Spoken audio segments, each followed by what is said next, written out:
What's going on, everybody? Welcome back to the channel. I figured I'd do something different here and bring something different to the channel. And I'm going to entitle this series Morning Walk. I might change the name later, but that's what we're going to call it right now, Morning Walk. Okay. And it's just something that I've been doing here for about 3.5 months, right? I walk every single morning for about 45 minutes to an hour. I take the first leg of the walk alone. That's my prayer time. That's my me time. That's my time to reflect. And then the very tail end of the walk, I'll go back and get my two dogs and walk them. And quite frankly, it's my favorite time of the day as well as their favorite time of the day. But as of late, I have been walking and sharing some of my thoughts on my Instagram story. And a lot of people have been really enjoying these walks and these talks. So I figured I'd just bring it over to YouTube because I think that would be just a nice addition to the channel to kind of break up the monotony of traditional teaching and bring back some natural, words and natural teaching to the channel. Because I believe all forms of teaching can be heard and interpreted a lot differently to people. Some people prefer traditional teaching. Some people prefer non-traditional teaching like these walks and these talks. So anyways, I digress. What I want to talk about today is what I read in scripture, right? I just read this in scripture and it was so powerful. It said, "Now faith is the assurance of all things hoped for, the conviction of things not seen." Okay, I'm gonna read that again. Now faith is the assurance of all things hoped for, the conviction of things not seen.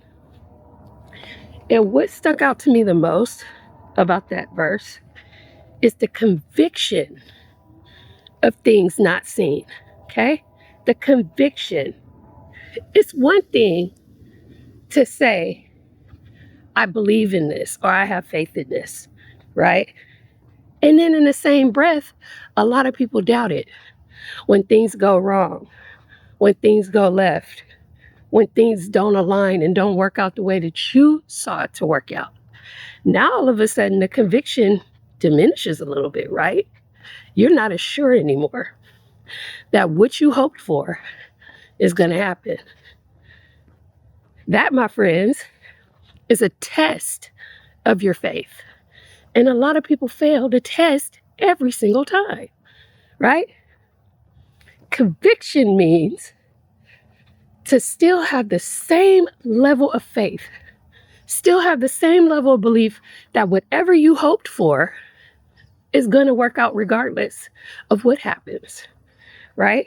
If things happen to go left, if things happen to not work out and not happen in the time that you expected it to happen in, doesn't mean it's not going to happen.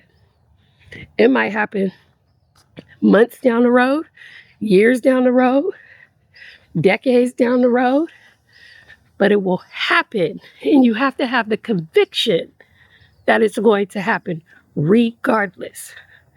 That's what makes faith faith.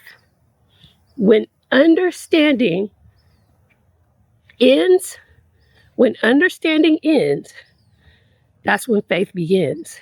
You're not going to understand every part of what you hoped for. In fact, you're not going to understand a lot of what you hoped for. Very little.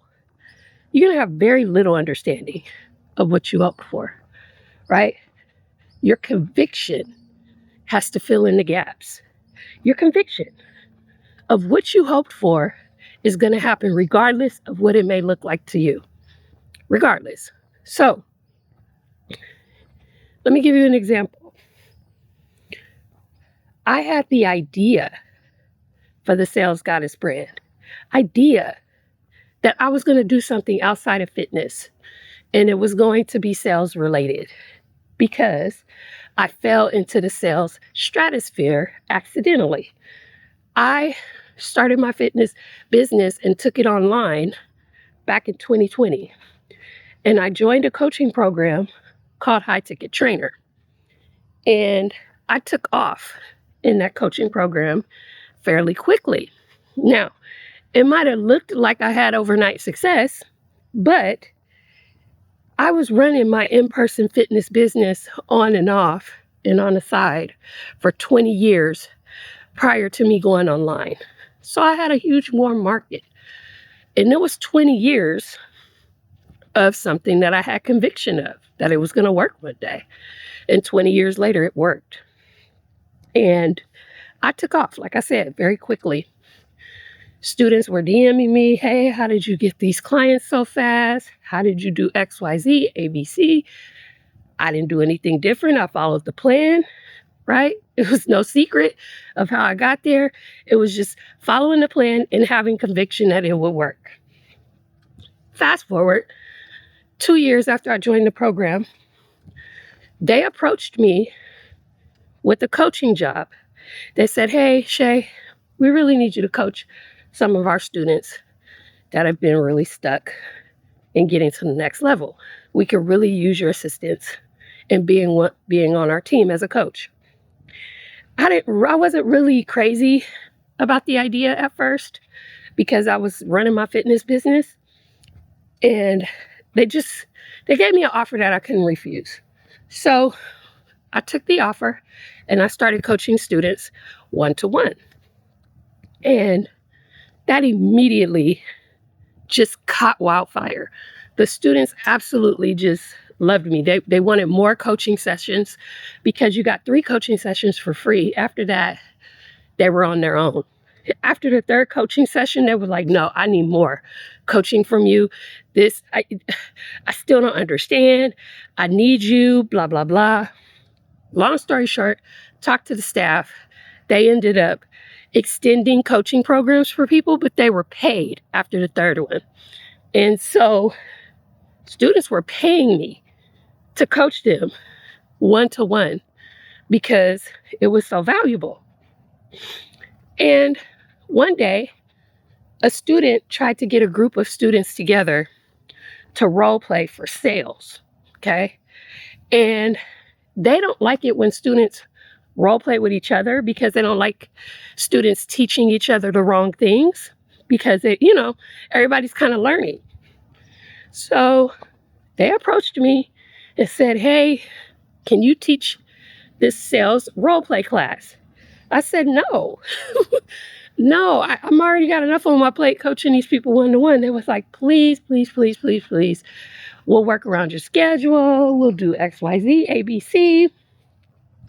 You don't even have to really coach. You could just oversee them practicing and maybe correct them if they're wrong.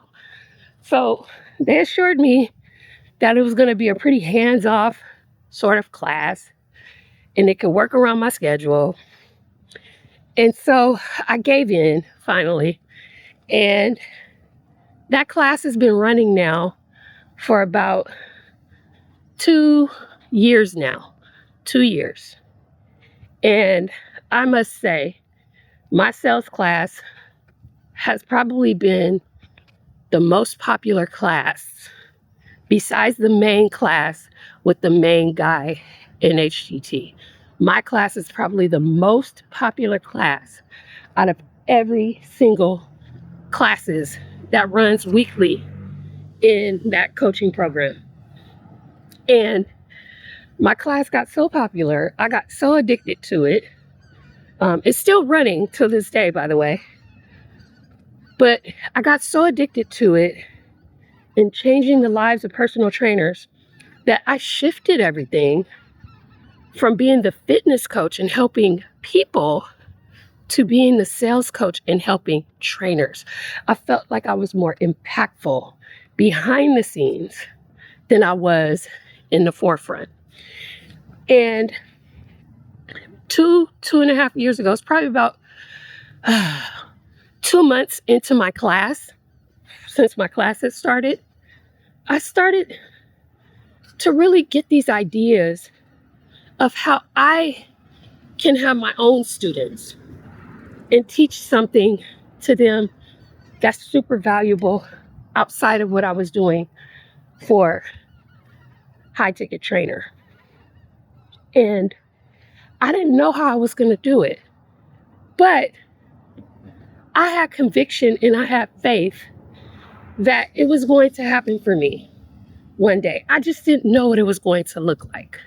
Again, faith begins when understanding ends. I didn't understand how it was going to happen. I just knew it was going to happen. I didn't know how it was going to look like. I didn't know how I was going to present the idea of sales and business to fitness coaches, but I just knew I had the idea. And I wrestled around with that idea for 2.5 years, you guys. I wrestled around with it. I dipped my toe in it a little bit, and I attempted to get my own students. I had about 6. That failed horribly, and I went right back into my shell of, oh, let me be a good coach and just coach my students and don't go outside of that. It's too scary. I have my battles. I've had my failures. I've had my battles, right? But one thing I did not do is I never gave up the belief that it will happen for me one day. Even though I retreated back into my hut and went back to the drawing board, the belief never left me. And one day I was watching YouTube and I came across a video, and the creator was teaching how to build an AI receptionist agent from scratch. And he built it in 20 minutes. And he was using a software called Go High Level, which I already had for my fitness business. I already had that software. So I followed along in the tutorial, and I ended up building one just by following his video and his prompt. And I said, you know what? Bingo. If I can build an agent with my skill set in sales for fitness in particular, because I have such a unique skill set with fitness sales, I said, I just eliminated the roadblock that most fitness coaches have. And it's they hate to sell. If I can build an agent that can sell for them, it'll eliminate the friction. It'll solve the problem for them. They would want something like that in their business, hands down.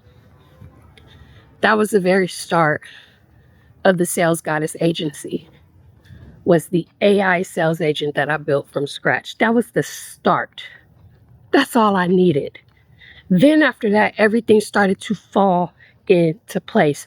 The answers started to come to me because I never gave up the conviction that one day I was going to have my own program. One day I was going to have my own students. One day I was going to have my own platform. That day has come, ladies and gentlemen. I am on the ground floor building the foundation of what I will later call the biggest fitness coaching industry in the world. Yes, I'm claiming it. That's how big my conviction is. That's how big my dream is. That's how big my belief is that this is going to work. So I say all of that to the dreamer. I say all of that to the person right now struggling. I say all of that to the person who has a passion. I say all of that to the person who can't shut up to everybody they know about what they believe in, about what they're passionate about. If you feel that way, I'm begging you to stick with it. I'm begging you to continue to move forward, even though you can't see and you can't understand what your future is going to look like with it. Just continue to strive forward and make little steps towards the goal, even though you get knocked 10 feet back, like I did. Just keep inching up to the goal and never lose the conviction that it will happen one day. Don't be impractical about it. I'm not saying give up your job and go live out of your car and do all of this stuff. You got to be practical at the same time and be able to support yourself while having this dream, but never give up the conviction. Work on that dream every day, even if it's tiny, tiny baby steps. You go to work, you work that 9 to 5. Come home, maybe work on you for about an hour and a half, 2 hours, whatever you can spare. Go for a walk like this, even if it's just a walk. Even if it's just a walk, even if you're walking, even if you're reflecting, even if you're talking it out to yourself out loud, like what I'm doing on camera right now for you. Family, friends, I hope this video was helpful. I hope this helped a dreamer out there. I hope this helped a person that's been stuck. I hope this helped the person that's been hopeless for years in making their dreams come true. I'm telling you, hope doesn't die. You do. Hope doesn't die. You die. Hope will never die. Your conviction will. And you always got to keep the conviction. I'll see you guys next week. Have a good one.